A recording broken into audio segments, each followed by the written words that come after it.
අභාව ප්‍රාප්ත හෙළ සිනමාවේ නිලි රැජින මාලනී ෆොන්සේකා මහත්මියගේ දේහය මහජන ගෞරවය සඳහා මේ වන විට චිත්‍රපට සංස්ථාවේ තරංගනී ශාලාවේ තැන්පත් කර තිබෙනවා. එතුමියගේ දේහය චිත්‍රපට සංස්ථාවට ගෙන එනු ලැබුවේ අද පෙරවරුවේයි. දේහය චිත්‍රපට සංස්ථාවේ තරංගනී ශාලාවේ තැන්පත් කිරීමත් සමග විශාල පිරිසක් මාලනී ෆොන්සේකා මහත්මියට අවසන් ගෞරව දැක්වීමට පැමිණෙමින් සිටින බවයි වාර්තාකරු පැවසුවේ.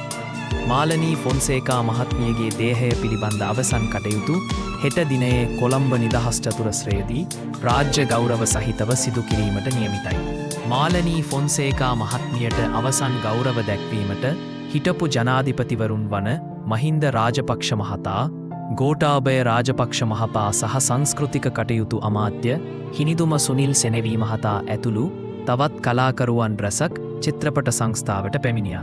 රන්නාය හසරේ වසරේ අප්‍රේල් 30 වනදා කැලණිය ප්‍රදේශයේදී උපත ලැබූ ඇය 1904 වසරේදී පුංචි බබා චිත්‍රපටයෙන් සිනමාවට පිවිසියා.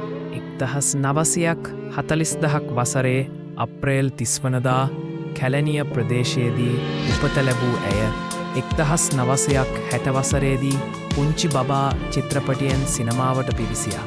එයා දැන් ලොකු ළමයෙක්. නිධානය මාතර ආච්චි බැද්දේගම ඇතුළු චිත්‍රපට 150කට අධික සංඛ්‍යාවකට ඇය සිය රංගන දායකත්වය ලබා දී තිබෙනවා.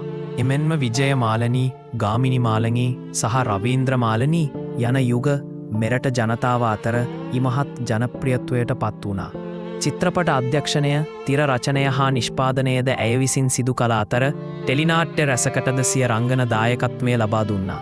පිටගම්කාරයෝ ටෙලිනාට්‍යද ඒ අතරත අයත්. එවන් පසුබිමක් තුළ දශක ගණනාවක් අතිශය ජනප්‍රියත්වයට පත් වූ ඇය මෙරට තුළ අවස්ථා ගණනකදී සම්මානනයට පාත්‍ර වූ හෙළ සිනමාවේ නිලිරැජින අවස්ථා කිහිපයකදී ජාත්‍යන්තර සම්මානද ලබාගෙන තිබෙනවා.